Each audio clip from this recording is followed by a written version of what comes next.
game for our upcoming matchup, 49ers versus Seahawks. This game always means a lot to 49ers fans. I think there's just a history of rivalry that no matter how bad or good the respective teams are, this game just means a lot extra to us. Yes. This game now means a lot to this current team. I think Yeah. it is a very, very critical junction where we are faced with yet another NFC West opponent, and we know that losing this game would topple a lot of things into chaos. When you look at this matchup, sort of what are you keeping an eye on as you're previewing things for tomorrow evening? Can the 49ers, and it's obviously, can their offense score touchdowns, get in the red zone? Can they make an impact? Heck, if for some reason they're allergic to the end zone, within the red zone, Kyle Shanahan, can you be creative and start calling some longer passes from right outside the end zone and actually target the end zone instead of relying on your guys to get yak yards? When we look at previous seasons, Christian McCaffrey last year, I think tied the record for having the most touchdowns in a single season. A lot of those were yards after the catch. Debo Samuel, obviously, his whole thing is yards after the catch. Right now, he's not doing excellent at it. The only guy, George Kittle, same issue. Brandon Ayuk, same issue. And maybe Brandon Ayuk is rounding into form, but I do think with the style of players that the style of stars that we have right now, Kyle is used to consistently calling plays outside of the end zone and anticipating that his players can run there. I want to say have a little more trust in your quarterback, maybe target end zone a little bit more from a little farther back. If you are, I mean, he seems committed to the drop back passing. If you're going to do that, don't just do it to walk yourself. I mean, it's getting them down the field, and then once they're all the way down there, they like switch it up. So don't do that.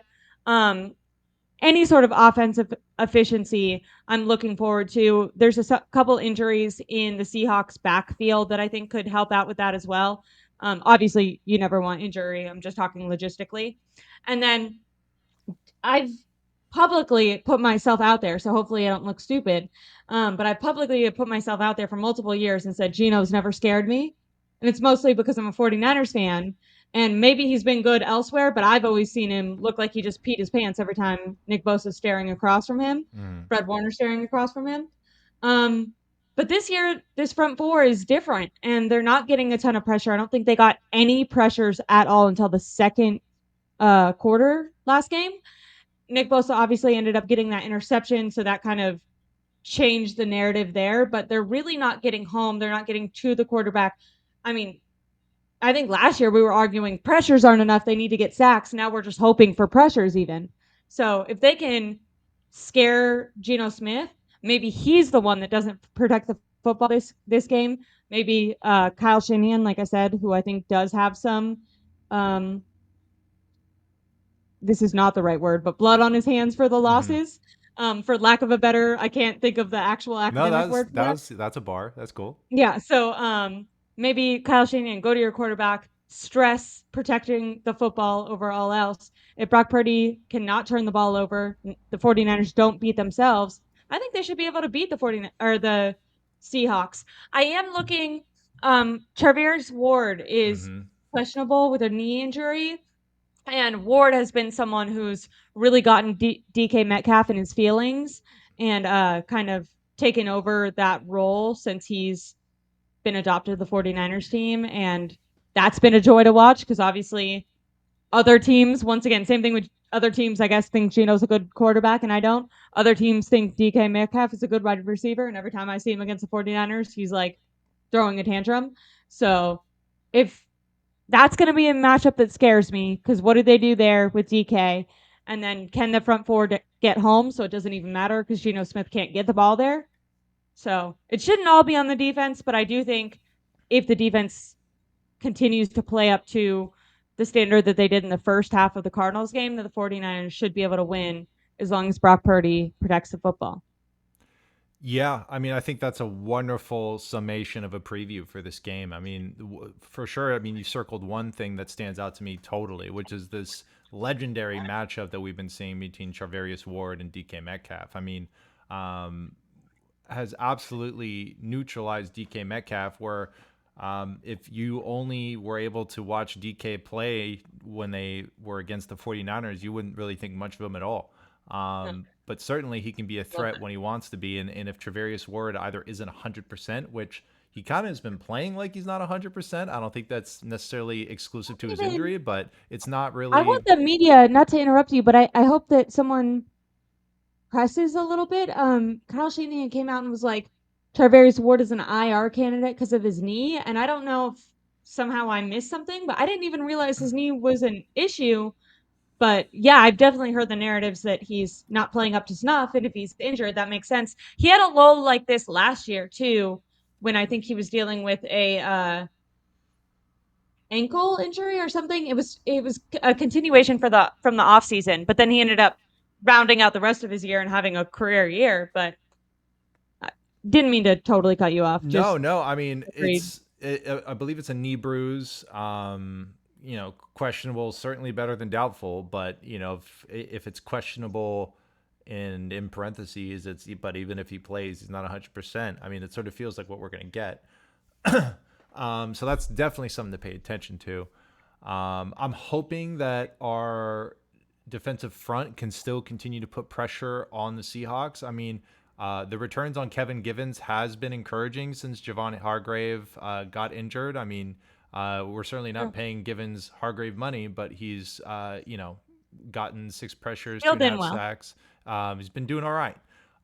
So hopefully Nick Bosa can continue to build on at least, he wasn't getting too much heat on the quarterback last week either, but hopefully he can stack some momentum off of his interception here and get in there Maybe and that like set a fire in juiced him him or up. I don't inspired know. him. And that's the other thing is I think one thing I'm looking for, and it's the reason why I put him in my Sourdeath Sam's $5 pick'em bit.ly/@ Sourdeath Sam is I believe that Brandon Ayuk can build and should build off of the momentum that he had in the last game. And I believe that if he can do that in tandem with a win at the end of Thursday night, then I think they're going to feel like this offense is finally clicking a gear that they weren't able to click yet. They've been able to get George Kittle in the end zone. They've been able to get JP Mason in the end zone. They've been able to get Debo in the end zone.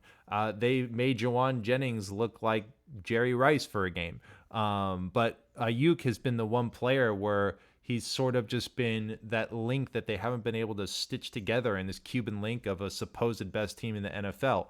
And so if we're able to get Ayuk hot again, then I think that will be very, very, that would bode very, very well for the 49ers' chances to win this game assertively. The past Yeah. 5 times that we have And it played the says something about future games, right? Like there's a difference between can you scrape out of the Seahawks game with a win and Brock Purdy and Brandon Ayuk are actually showing that their connection from last week is continuing. Like yeah, that gives you there's a different right. Like you can win this game and not feel inspired in the future games that are yeah, happening and be like, oh, they're lucky to win that. yes, But if you're right, if Brandon Ayuk goes off again, you can be like, hey, that's why we paid him. He's finding it. It doesn't seem like a spoof that he did it last game. Like this is going to continue to help us in not only this win but throughout the season. This connection with Brock Purdy and Brandon Ayuk is still there. It was just a little bit of rust from not having an off season, and now this is something we can feel reliant on. Like we can feel like it's stable. That would be totally. nice. I would love to see a double digit win. We've won 5 of the past matchups. I believe each of them have been by double digits. I want to keep that trend going. I want Little us. payback from the Russell Wilson era. I need something cathartic. Like I need to walk out of this fucking Thursday night football game feeling like I'm stepping out of an acupuncture session. Now the counterbalance to that is that it is a Thursday night football game, which always kind of stinks. But Yeah. I do have hope. I think the 49ers do take this one. I don't know why I feel optimistic, but I do, and I think they'll win by 10 points or more. I hope I'm not wrong, and I really hope this. I'm going to be really concerned if this falls into the hands of a kicker who we just signed. because I know. But he made like 42 out of 47 field goals, and some of those were from like over 50 yards. I don't understand kickers at all, but when I was looking at the numbers, I think Jesse Naylor put them on uh Twitter. And when I was looking at his I like the team LaCroix. When I was looking, or do you call it LaCroix or whatever? I call it Yes. LaCroix. You're right. You're right. Okay. There we go. There we go.